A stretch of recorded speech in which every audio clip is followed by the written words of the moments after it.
स्वागत है आपका हमारे channel Chauhan math study centre पे। तो आज फिर हम लेके आए हैं आरआरबी एनटीपीसी और आरआरसी ग्रुप डी में जो मैथ सेक्शन से क्वेश्चंस पूछे जाएंगे, उन क्वेश्चंस का जो सेट है प्रीवियस ईयर में जो पूछे गए क्वेश्चन है उन क्वेश्चंस को यहाँ हम सॉल्व कराएंगे। तो पहला क्वेश्चन जो आपके स्क्रीन पे आएगा उसको सॉल्व कीजिए। पहला क्वेश्चन इस प्रकार से है, दिया हुआ एक निश्चित साधारण ब्याज की दर पर एक राशि 8 वर्ष में स्वयं का 3 गुना हो जाती है। समान ब्याज दर पर इसी राशि का 5 गुना होने में कितना समय लगेगा। कहने का अर्थ ये हुआ कि मूलधन दिया हुआ है, कोई मूलधन है, एक निश्चित मूलधन है, वो 8 वर्ष में 3 गुना हो जाता है। तो एक बात बताइए, ये अमाउंट 3 गुना हो रहा है, तो ये जो 3 गुना हो रहा है इसमें कुछ ब्याज भी होगा और मूलधन भी होगा। तो ब्याज कैसे निकालते हैं? मिश्र धन अमाउंट माइनस प्रिंसिपल। तो अमाउंट 3P है और प्रिंसिपल ये मूलधन P मान लिए हम, तो यहाँ मूलधन लिख देते हैं P। तो ब्याज मेरा क्या हो गया 2P। तो अब यहाँ से हमारे पास ब्याज भी पता है, मूलधन भी पता है और समय भी पता है।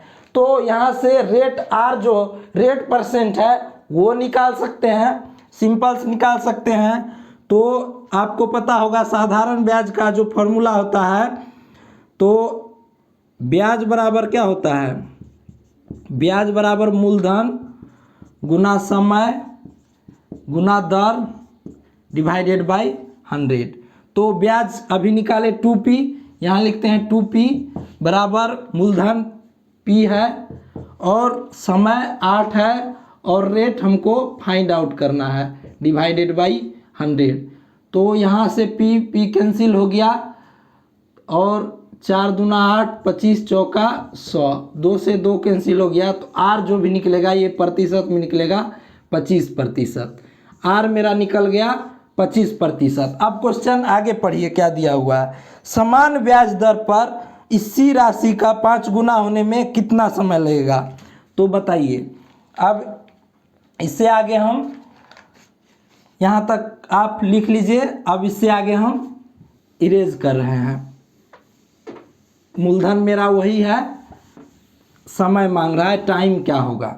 देखिए टाइम मांग रहा है, क्या होगा, कितना गुना होने में 5 गुना, 5 गुना होने में टाइम मांग रहा है। अब बताइए P मूलधन है और अमाउंट मेरा हो रहा है 5P हो रहा है। तो यहाँ से ब्याज होगा सिंपल इंटरेस्ट SI कितना होगा 5P माइनस P, 4P हो जाएगा ब्याज, होगा कि नहीं।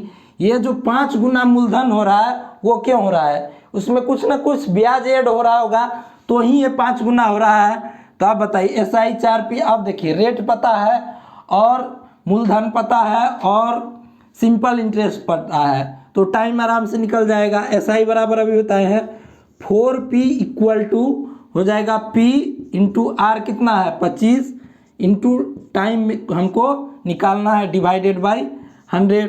तो ये P से P कैंसिल आउट हो जाएगा, 25 चौका 100। अब इससे इस साइड मल्टीप्लाई कीजिए, T निकल जाएगा 4 और गुना 4 16 वर्ष मेरा समय निकल जाएगा। ये इस क्वेश्चन का बेसिक वे है जिसको आप एग्ज़ाम में प्रैक्टिस करके जा रहे हैं बार बार, तो आप करके आ जाइएगा। समय 10 सेकेंड ज़्यादा लगेगा लेकिन क्वेश्चन आपका गलत नहीं होगा। अब इसको हम शॉर्ट ट्रिक से सॉल्व कर रहे हैं। शॉर्ट ट्रिक्स देखिए कितना उलझा हुआ ट्रिक्स है, इसको आप देखिए। इससे क्वेश्चन तो 2 सेकेंड में, यदि आपको याद है तो 2 सेकेंड लगेगा इसको बनाने में। देखिए होता है N2 minus 1 divided by N1 minus 1 into T, जो समय दिया हुआ है। तो देखिए N2 जो लास्ट में दिया है 5 माइनस 1, N1 पहले का था 3 गुना 1, समय कितना हो रहा है 8 वर्ष, तो 8 दे दीजिए। तो यहाँ से देखिए 4/2 गुना 8, 4 दूना 8, T बराबर देखिए निकल गया 4 चौका 16 वर्ष। ये इसका शॉर्ट ट्रिक है। अब देखिए इस ट्रिक में है क्या, इसको लेके जाने में कहीं N1 और N2 में इधर उधर हो गया तो ये जो 16 वर्ष निकल के आ रहा है ये कुछ और निकल के आ जाएगा। तो ये ट्रिक हुआ, आप चाहे तो जिस वे से उस वे से इस क्वेश्चन को कर सकते हैं। नेक्स्ट क्वेश्चन आपके स्क्रीन पे आएगा, उसको सॉल्व कीजिए। अगला क्वेश्चन आपके स्क्रीन पे आ गया है, उसको सॉल्व कीजिए। यहाँ हम सॉल्व करवाते हैं। दिया हुआ है यदि 16 डिवाइडेड बाई ए बराबर 1 बाई स्क्वायर रूट के अंदर है 0.25 है, तो ए का मान ज्ञात करने के लिए बोल रहा है। अब देखिए इस 0.25 का स्क्वायर रूट के अंदर है तो इसका वैल्यू आराम से निकाल सकते हैं, 0.5 हो जाएगा। अब देखिए 16 डिवाइडेड बाई ए बराबर 1 बाई 0.5, तो यहाँ से आप ए का वैल्यू निकाल सकते हैं 16 गुना 0.5, तो ये क्या आ जाएगा 8। 0.5 को क्या बोलते हैं, आधा, तो 16 का आधा कितना होगा 8। अब देखिए ऑप्शन ए आपका करेक्ट हो जाएगा, ऑप्शन ए। पिछला वाला क्वेश्चन में देखिएगा ऑप्शन सी जो है आपका करेक्ट हो जाएगा, इससे पहले जो कराए हैं वो वाला क्वेश्चन में। तो समझ में आया क्वेश्चन। अब चलिए नेक्स्ट क्वेश्चन आपके स्क्रीन पे आया है, इसको सॉल्व कीजिए। ये बहुत सिंपल सा क्वेश्चन था, ये आपको आता होगा। ये देखिए ये जो क्वेश्चन है प्रीवियस ईयर में पूछा गया क्वेश्चन है। ये जो कहिएगा कि हम अपने मन से ड्राइव करके लाए हैं, ये नहीं है। ये क्वेश्चन जो भी हम करवा रहे हैं वो प्रीवियस ईयर में पूछे गए क्वेश्चंस हैं। अब दिया हुआ है ABC एक साझेदारी कंपनी में 12,393 रुपये का मुनाफा अर्जित करता है। ए बी और सी का जो मुनाफा जो बांटेगा उसका अनुपात कितना है, 5:3:1 इस अनुपात में बांटेगा। तो बी को कितना हिस्सा मिलेगा, बी का हिस्सा निकालना है। तो देखिए हिस्सा जिसका निकालना रहता है उसको ऊपर लिखते हैं, तो बी का कितना है 3, और टोटल जो रहता है उसको नीचे लिखते हैं, 5 3 8 1 9। तो ये कितना हुआ, अब जिसका निकालना है तो टोटल राशि कितना है, राशि है 12,0393 ये राशि है। तो यहाँ से क्या हो जाएगा 1/3 गुना 12,0393। तो अब ये 3 से कैंसिल हो रहा है, 4 तिया 12, 0 3 3 तिया 9 3, 40,131 आपका बी ऑप्शन जो है वो करेक्ट हो जाएगा। बी ऑप्शन में देखिए क्या दिया हुआ है, वो यही दिया हुआ है, इसको आप सॉल्व कर दिए। देखिए यहाँ इस टाइप का जो क्वेश्चन है उसको सॉल्व करने के लिए जिसका निकालना रहता है उसको ऊपर लिखना है, और जो टोटल है, टोटल जो रेशियो है उसको जोड़ के नीचे डिवाइड में लगा देना है, और जिससे निकालना है कि कितना राशि को डिस्ट्रीब्यूट हो रहा है उस राशि को उसमें मल्टीप्लाई कर देना है। जो सॉल्व करके आएगा वो मेरा आंसर हो जाएगा। चलिए नेक्स्ट क्वेश्चन आपके स्क्रीन पे आया है, उसको सॉल्व करते हैं। दिया हुआ है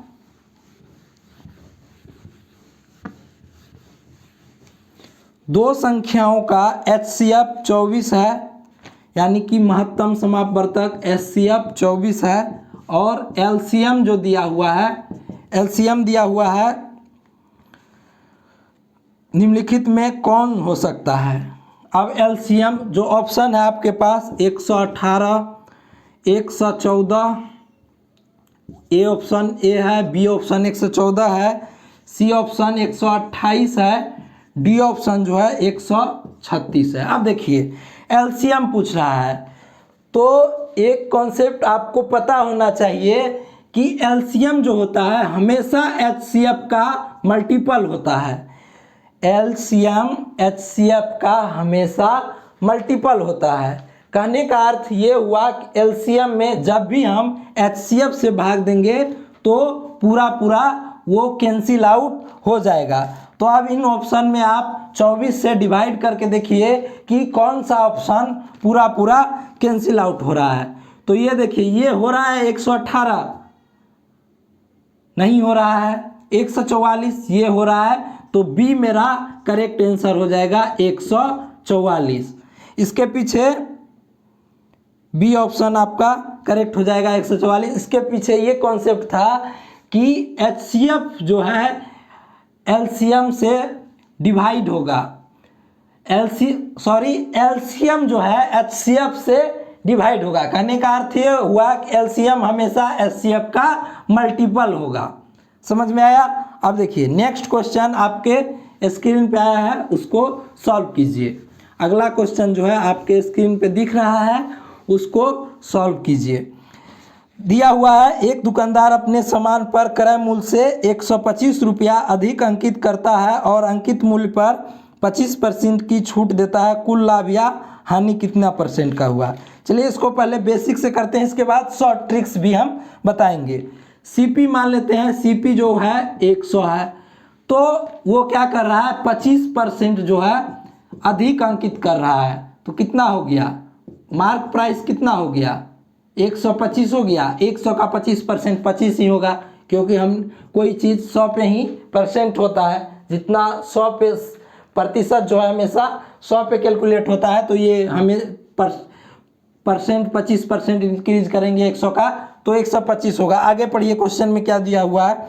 अंकित मूल्य पर 25% का छूट दे रहा है, इस पे ये 25% का छूट दे रहा है, तो ओवरऑल कितना हो गया? 25% का छूट दे रहा है, तो बेच कितना रहा है? एसपी कितना हो रहा है? ये जो बेच रहा है एसपी वो कितना हो रहा है? तो कहिएगा कि 125 का वो 75% में दे रहा है, या 25% निकाल के इससे घटा दीजिए 125 से, या डायरेक्ट 125 का 75% निकाल लीजिए। तो 125 का 75% निकालिए। 25 तिया 75, 25 चौको 100, तो यहाँ से निकालिएगा 4 तिया 12, 4 1.25। तो अब इसको 3 से मल्टीप्लाई करना है, तो 5 तिया 15, 3 दूना 6, 1 7 75, 3 और 3 तिया 9, यानी कि एसपी जो है 93.75 है। अब बताइए सीपी मेरा 100 था और एसपी मेरा 93.75 है। अब ये बताइए कि इस केस में लॉस हो रहा है या प्रॉफिट हो रहा है?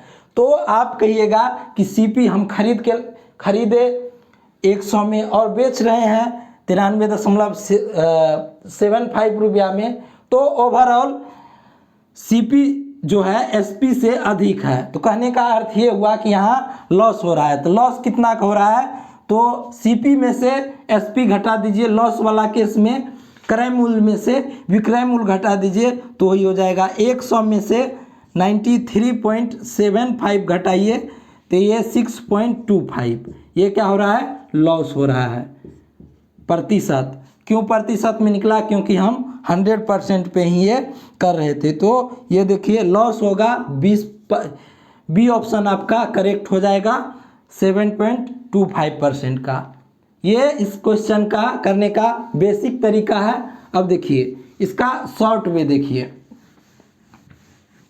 शॉर्ट जो है सक्सेसिव इंक्रीज का है। पहले क्या किया?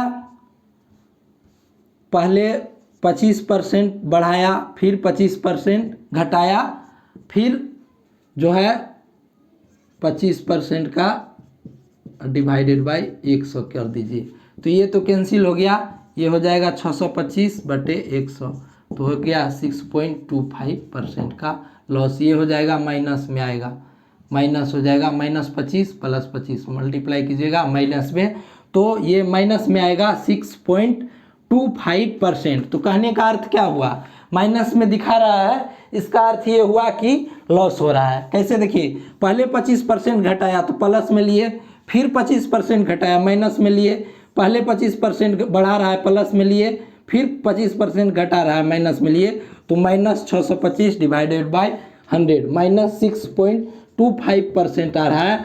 तो कहने का अर्थ ये हुआ माइनस में क्यों आ रहा है? क्योंकि वो इस केस में लॉस हो रहा है। समझ में आया? चलिए नेक्स्ट क्वेश्चन आपके स्क्रीन पे आया है, उसको सॉल्व कीजिए। दिया हुआ है यदि एक समांतर चतुर्भुज ABCD का क्षेत्रफल 25 वर्ग सेंटीमीटर स्क्वायर है, 25 सेंटीमीटर स्क्वायर है। तो त्रिभुज BCD, अब बताइए समांतर चतुर्भुज यानी आमने सामने का भुजा जो है समांतर होना चाहिए, पैरेललोग्राम जिसको बोलते हैं। पैरेललोग्राम। अब बताइए, अब देखिए ABCD पूछ रहा है B, तो क्या पूछ रहा था BCD का क्षेत्रफल क्या होगा, BCD का क्षेत्रफल। तो इसका एक प्रॉपर्टीज होता है, ये जो होता है ये दोनों बराबर होता है, दोनों का क्षेत्रफल 25 है, तो एक इसका क्षेत्रफल निकालेंगे तो 25/2 कर दीजिए, तो कितना हो गया 12.5 सेंटीमीटर स्क्वायर। कौन से ऑप्शन में है, डी ऑप्शन आपका करेक्ट हो जाएगा। समझ में आया। अब चलिए नेक्स्ट क्वेश्चन आपके स्क्रीन पे आएगा, उसको सॉल्व करते हैं। अगला क्वेश्चन आपके स्क्रीन पे आ गया है, इसको सॉल्व कीजिए। दिया हुआ है कि एक 250 मीटर लंबी रेलगाड़ी एक विद्युतीय खंभे को 8 सेकंड में पार करती है। यदि वह एक प्लेटफॉर्म को पार करने में 20 सेकंड का समय लेती है तो प्लेटफॉर्म की लंबाई कितना होगा। अब देखिए ट्रेन का लंबाई जो है, ट्रेन का लेंथ हम लिखे तो ये कितना है 250 मीटर दिया हुआ है, और एक खंभा को कितना सेकंड में पार करती है, टाइम जो खंभा को पार करने में 8 सेकंड का समय लेती है। अब देखिए जब भी कोई ट्रेन वाले केस में एक कॉन्सेप्ट आप याद रखिएगा, जब भी ट्रेन किसी आदमी, स्टेशनरी आदमी हो या रनिंग आदमी हो, आदमी, बिजली का खंभा, ये सब दिया हो उसको पॉइंट मानते हैं, तो ट्रेन जो है अपना जो ट्रेन की लंबाई होगी उतना ही लंबाई ट्रेन तय करेगी। समझ में आया। पहला केस ये है। दूसरा केस ये है कि जब भी ट्रेन किसी प्लेटफॉर्म को, टनल को, जिसका कुछ लंबाई हो उसको पार करेगी तो ट्रेन दो लंबाई पार करेगी। पहला तो वो अपना, और दूसरा जो प्लेटफॉर्म या टनल की लंबाई है, तो दोनों लंबाई ऐड होके कुल लंबाई को वो तय करेगी। तो यहाँ जो है इस केस में ये क्या कर रहा है, रेलगाड़ी जो है 8 सेकंड में विद्युत के खंभे को पार कर रही है। तो यहाँ से ट्रेन का स्पीड निकाल सकते हैं, ट्रेन की गति निकाल सकते हैं। कैसे, ये लंबाई,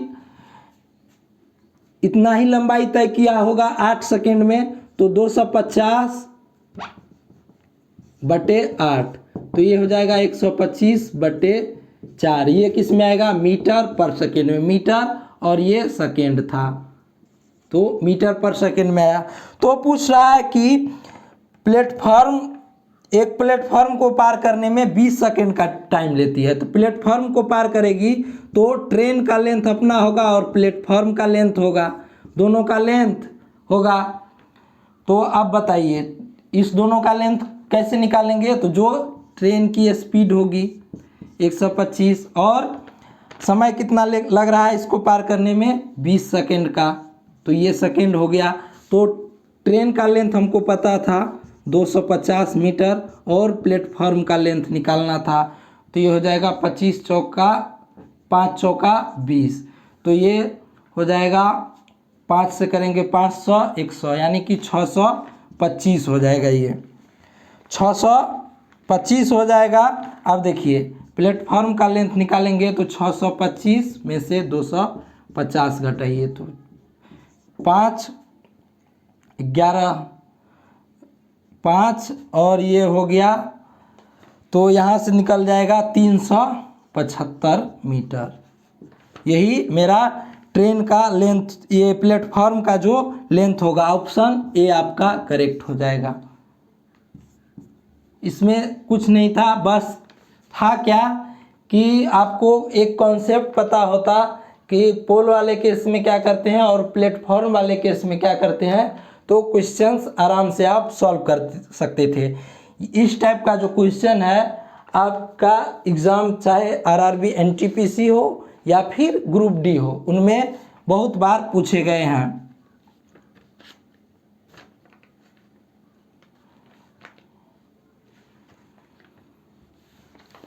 तो नेक्स्ट क्वेश्चन आपके स्क्रीन पे आ रहा है, उसको सॉल्व कीजिए। दिया हुआ है 4 का पावर 3 गुना 5 का पावर 6 बराबर 10 का पावर m, तो m का मान ज्ञात करें। अब देखिए ये क्वेश्चन बहुत सिंपल है। यदि आपको पता हो कि 2 गुना 2 लिख सकते हैं 4 को, अब भी तो ये ही है, और इसको 5 का पावर 6 लिख सकते हैं, तो ये 10 का पावर m हो जाएगा। अब देखिए इसको क्या लिख सकते हैं, 2 का पावर 2, अब पावर 3 ऊपर है 3 रख दिए, 5 का पावर 6 बराबर 10। अब देखिए जब भी ब्रैकेट में पावर हो तो इधर से आते वक्त ये मल्टीप्लाई हो जाता है, तो ये क्या हो जाएगा m, तो ये क्या हो जाएगा 3 दूना 6 गुना 5 का पावर 6। दोनों देखिए दोनों का पावर सेम है, तो इसको ऐसे आपस में मल्टीप्लाई करके तब पावर दे सकते हैं 10 का पावर m। तो ये क्या हो गया, अब यहाँ लिखते हैं 10 का पावर कितना हो गया 6 हो गया, और बराबर 10 का पावर m। यदि बेस इक्वल है तो पावर इक्वल होगा, तो m बराबर 6। ये आपको पता होना चाहिए, यदि बेस इक्वल है तो पावर आपस में इक्वल होंगे, ये आप लिख सकते हैं। तो ऑप्शन आप देखिए बी ऑप्शन आपका करेक्ट हो जाएगा। ये घातांक एवं करनी का कॉन्सेप्ट है कि यदि बेस इक्वल है तो पावर आपस में इक्वल हो जाएंगे, तो दोनों तरफ बेस इक्वल थे तो पावर आपस में इक्वल हो जाएगा। चलिए नेक्स्ट क्वेश्चन आपके स्क्रीन पे आया है, उसको सॉल्व करते हैं। दिया हुआ है यदि आंकड़ों का बहुलक 52 है तो x का मान ज्ञात कीजिए। दिया हुआ है निम्नलिखित में, तो 52 दिया हुआ है, उसके बाद 45 दिया हुआ है, उसके बाद 49 दिया हुआ है, 54 दिया हुआ है, 56 दिया हुआ है, 52 दिया हुआ है, यहाँ x - 3 दिया हुआ है, इसके बाद 56 56 दिया हुआ है। तो पूछ रहा है कि बहुलक ज्ञात करें। अब बताइए बहुलक कैसे निकालते हैं। अगर आपको ये कॉन्सेप्ट जानना है तो इसी चैनल पे वीडियो पड़ा है, वहाँ से आप देख सकते हैं। आंकड़ों में बहुलक वही नंबर होता है जो मैक्सिमम टाइम आया हुआ होता है। तो यहाँ देखिए पहले ही क्वेश्चन में दे रखा है कि बहुलक 52 है, तो आप देखिए 52 मैक्सिमम टाइम आना चाहिए। यहाँ भी 1 बार 2 बार आ रहा है, 56 2 बार आ रहा है, तो ये भी 52 होना चाहिए। तो अब देखिए बहुलक क्या है, x - 3 बराबर 52, तो x बराबर कितना निकल जाएगा 55। अब देखिए 55 किस ऑप्शन में है, बी ऑप्शन आपका करेक्ट हो जाएगा। पहले से ही दिया हुआ है क्वेश्चन में कि बहुलक जो है बहुलक बराबर 52 है, तो x का मान ज्ञात कीजिए। देखिए 2 बार 52 जो है 2 बार आया है, 56 भी 2 बार आया है, तो ये बहुलक के बराबर होना चाहिए, 52 के बराबर होना चाहिए, तो ही ये नंबर बहुलक हो सकता है, अदरवाइज तो नहीं होगा। क्योंकि अगर यहाँ देखिए तो 52 भी 2 बार आ रहा है और 56 भी 2 बार आ रहा है, तो बहुलक होने के लिए इसको भी 52 होना चाहिए। यहाँ x - 3 लिखा हुआ है, तो आप ऐसे भी निकाल सकते थे, तो ये 55 हो जाता है x, तभी ये 52 बनता, तो ये नंबर में 52 बहुलक होता। समझ में आया। नेक्स्ट क्वेश्चन आपके स्क्रीन पे आएगा, उसको सॉल्व करते हैं। अब दिया हुआ है अगला क्वेश्चन, एक परीक्षा में 40 छात्रों के द्वारा प्राप्त किए गए आंकड़ों का माध्य जो दिया हुआ है 40 छात्र का, वो दिया हुआ है 72.5। अब देखिए माध्य कहें या औसत कहें या एवरेज कहें, माध्य या औसत एक ही बात है, दोनों सेम होता है। दिया हुआ है बाद में पता चला कि गलती से 84 की जगह क्या लिख दिया 48। अब एक बात बताइए कि 84 की जगह अगर 48 लिखा तो कम लिखा या अधिक लिखा, तो आप कहिएगा कि अधिक लिखा। अधिक अगर लिखा तो ये कम लिखा, कम लिखने की कारण ये माद घट गया होगा। तो आप देखिए कितना कम लिखा, तो 84 में से 48 घटा दीजिए तो 6 और ये 7 36, यानी कि ये जो है 36 कम लिखा, 36 कम लिखा। तो आप बताइए 36 कम लिखा ओवरऑल, तो टोटल माद कितना कम गया होगा, है कितना 40। तो अब इसको कीजिए 36/40, तो कितना आएगा, एक पॉइंट लेते हैं 0, तो ये हो जाएगा 9, 9 चौका 9, तो 0.9 जो माध्य है वो कम लिखा गया होगा, कम गया होगा। तो जो ओरिजिनल माध्य होगा वो कितना होगा, इतना अधिक होना चाहिए। 72.5 में 0.9 जोड़ दीजिए तो कितना होगा, 1 9 5 14 4 पॉइंट आएगा 3 73.4 73.4। ऑप्शन आपका डी करेक्ट हो जाएगा। इसमें देखिए तो सही माध्य बोल रहा था। तो अब देखिए है क्या कि यदि इसमें यही उल्टा लिखा रहता कि 48 की जगह पे 84 लिख दिया है, तो इस केस में होता क्या कि हमने माध्य को अधिक लिख दिया तो घटाना पड़ जाता। लेकिन इस केस में हम ये देख रहे हैं कि हमने 36 जो कम लिखा है, तो ओवरऑल 40 जो स्टूडेंट था, स्टूडेंट ही है ना, हाँ, तो 40 गो स्टूडेंट पे वो डिस्ट्रीब्यूट हो जाएगा। तो माध्य ओवरऑल जो लिखा गया वो कितना कम लिखा गया, 0.9 कम लिखा गया। तो है अभी माध्य कितना 72.5, तो ओरिजिनल माध्य जो होना चाहिए 0.9 अधिक होना चाहिए, तो ये ओरिजिनल माध्य मेरा हो जाएगा। समझ में आया। चलिए नेक्स्ट क्वेश्चन आपके स्क्रीन पे आ रहा है, उसको सॉल्व करते हैं।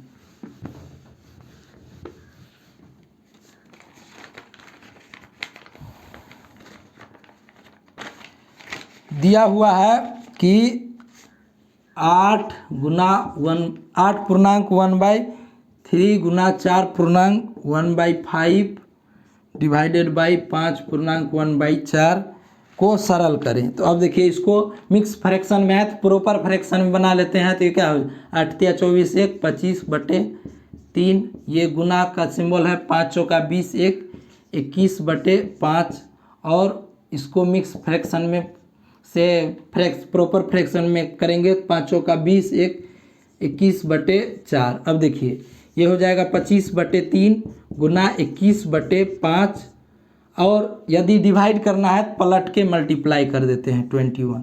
तो ये 21 से 21 कैंसिल हो जाएगा, ये 5 हो जाएगा, तो ये हो जाएगा 5 चौका 20 डिवाइडेड बाई, और ये 3 बच गया। तो इसको कैसे लिखेंगे, 6 पूर्णांक 2/3, यही होगा। देखिए डी ऑप्शन ये आपका आंसर हो जाएगा, डी ऑप्शन आपका करेक्ट हो जाएगा। डी जिस ऑप्शन में होगा वो करेक्ट हो जाएगा। ये सिंप्लीफिकेशन का क्वेश्चन था, ये सिंपल क्वेश्चन था। अब चलिए नेक्स्ट क्वेश्चन की ओर चलते हैं। अगर हमारे चैनल पे आप नए हैं तो इस चैनल को एक बार सब्सक्राइब कर लीजिए। चलिए नेक्स्ट क्वेश्चन आपके स्क्रीन पे दिख रहा है, उसको सोल्व कीजिए। दो वर्ष में एक मूलधन पर 5% वार्षिक दर से चक्रवृद्धि ब्याज और समान समय में उसी मूलधन पर साधारण ब्याज से 10 रुपया अधिक है, तो मूलधन ज्ञात करें। अब अधिक है कम है, तो इसका अर्थ क्या हुआ कि चक्रवृद्धि ब्याज और साधारण ब्याज का अंतर दिया हुआ है, CI माइनस SI दिया हुआ है। ये बात आपको पता होना चाहिए। तो दिया हुआ है CI माइनस SI, मतलब ये क्या हुआ, ये हुआ चक्रवृद्धि ब्याज कंपाउंड इंटरेस्ट, यहाँ चक्रवृद्धि ब्याज लिख देते हैं, और ये हुआ साधारण ब्याज। साधारण ब्याज हुआ, इसका जो दिया हुआ कितना वैल्यू 10 दिया हुआ है। तो मूलधन ज्ञात कीजिए, रेट कितना दिया हुआ है, रेट देखिए 5% दिया हुआ है। तो इसको 5% को फ्रैक्शन में लिखिए, कैसे लिखते हैं। तो आपको ये याद होगा कि परसेंट को फ्रैक्शन में कैसे लिखते हैं, तो ये 5% है, सिंपल है, 5/100 कीजिएगा तो 1/20। तो आप देखिए इस 20 का हम स्क्वायर करते हैं तो कितना हो जाएगा 400। इस 400 को हम P मान लेते हैं, तो 400 को हम P मान लेते हैं कि P मेरा 400 यूनिट था। अब देखिए आपको एक और बात पता होना चाहिए कि साधारण ब्याज जो होता है प्रत्येक साल इक्वल होता है। साधारण ब्याज जो होता है जितना इस साल हमको मिला, नेक्स्ट साल ईयर भी बात करें वर्ष, तो भी साधारण ब्याज उतना ही मिलेगा। तो इसका 1/20 रेट 1/20 है, तो ये कितना हो जाएगा 20। फिर यहाँ साधारण ब्याज, फिर ये हुआ पहला साल, ये हुआ दूसरा साल, 2 ही साल दिया हुआ है, ये सेकेंड ईयर हो गया, तो ये कितना हो जाएगा 20। अब देखिए इससे आगे चक्रवृद्धि ब्याज निकालेंगे, तो इस ब्याज से पहले देखिए एक ब्याज लग रहा है, तो चक्रवृद्धि ब्याज इस पे भी मिलेगा, इस ब्याज पे भी चक्रवृद्धि ब्याज मिलेगा। किस रेट से? 5% के रेट से। 5% का वैल्यू कितना है 1/20 फ्रैक्शन वैल्यू, तो 1/20 करेंगे तो ये 1 हो गया। अब देखिए टोटल चक्रवृद्धि ब्याज कैलकुलेट करें कितना हो जाएगा, CI कितना हो जाएगा 20 + 20 40 और 1 41 यूनिट हो जाएगा। अब देखिए SI कितना हो जाएगा, SI यहीं तक हो जाएगा 40 हो जाएगा। तब देखिए यहाँ देखिए CI और SI का अंतर कितना है 41 - 40 1 यूनिट का है 1 यूनिट का। अभी आप देखिएगा तो टोटल क्या है, ये टोटल मेरा CI है और ये SI है, तो अंतर 1 ही यूनिट का रहा है। तो 1 यूनिट का वैल्यू दिया हुआ है कितना 10 रुपया, यही दिया हुआ है ना, CI और SI का अंतर 1 आया और 1 यूनिट का वैल्यू दिया हुआ है 10 रुपया।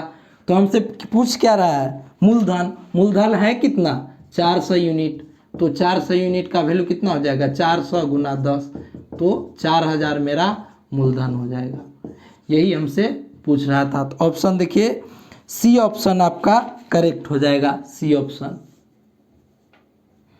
समझ में आया? इस टाइप से इस क्वेश्चन को सॉल्व करते हैं। अब CI और SI का डिफरेंस वाला फार्मूला रटते रहिए, उससे कुछ होने वाला है नहीं। हाँ, आपको यदि 3 साल का याद हो, 3 साल का CI और SI का अंतर क्या होता है, तो कुछ क्वेश्चन में आपको वो लगता है और क्वेश्चन को आसान कर देता है। चलिए नेक्स्ट क्वेश्चन आपके स्क्रीन पे आया है, उसको आप सॉल्व कीजिए।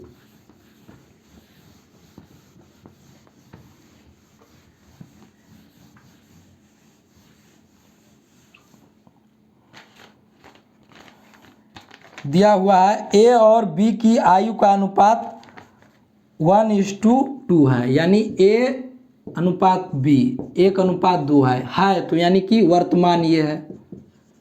पूछ रहा, उसके बाद दिया है 7 वर्ष बाद उनकी आयु का अनुपात 3:5 हो जाएगा, तो उनकी वर्तमान आयु क्या होगी।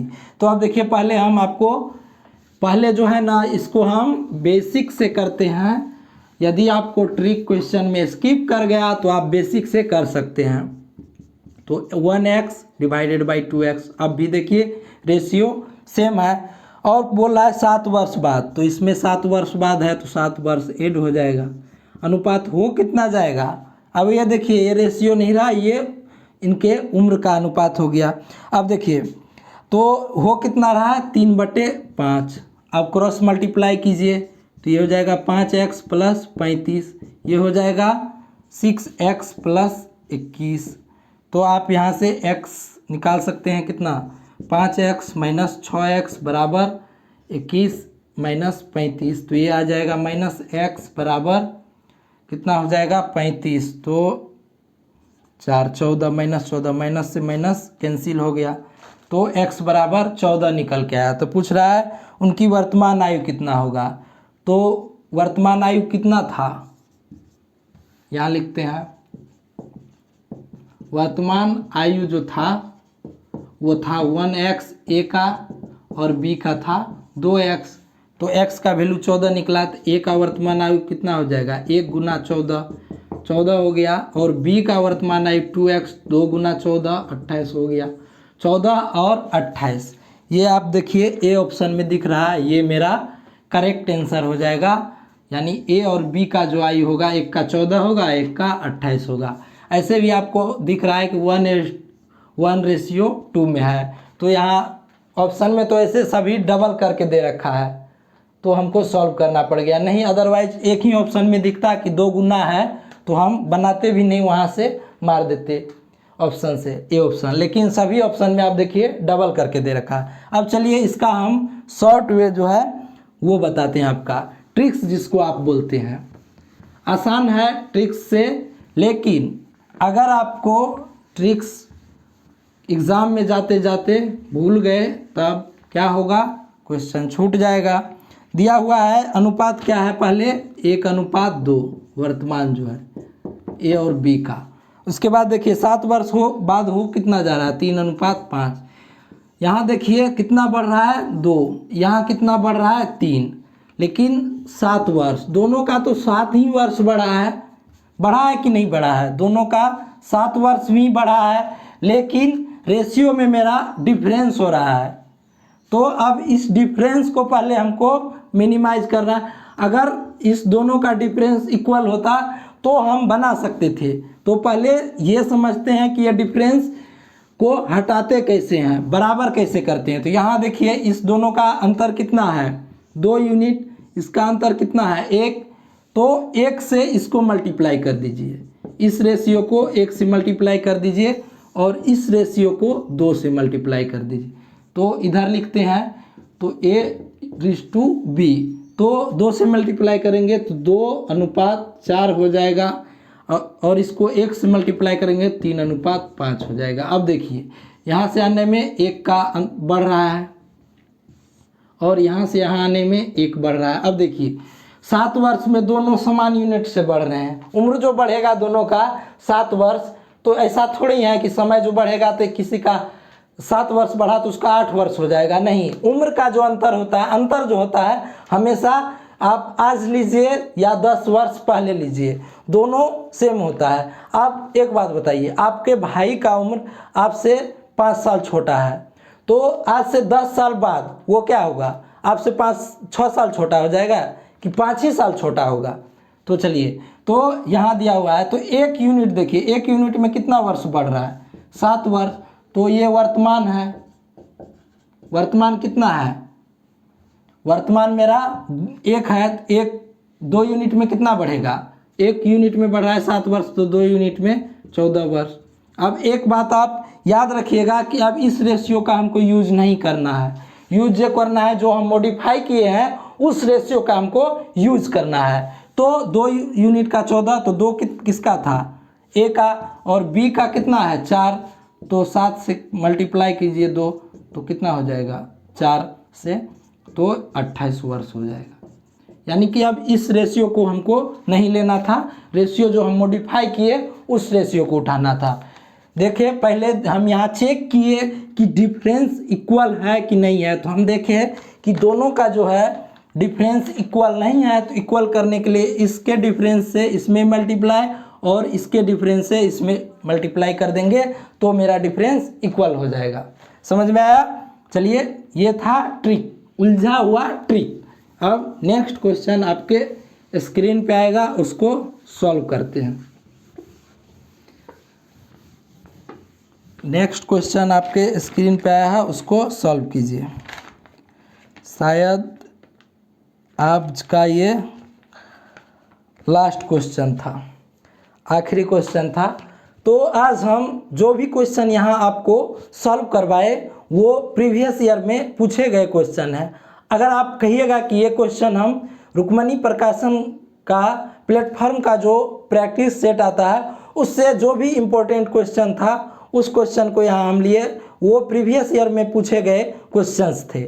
तो अगर आप हमारे चैनल पर नए हैं तो इस चैनल को सब्सक्राइब कर लीजिए और वीडियो को लाइक कीजिए, शेयर कीजिए और कमेंट बॉक्स में कमेंट कीजिए। अगर कोई सुझाव हो तो कमेंट बॉक्स में आप कमेंट कर सकते हैं। तो चलिए मिलते हैं नेक्स्ट वीडियो में नए क्वेश्चंस और कॉन्सेप्ट के साथ।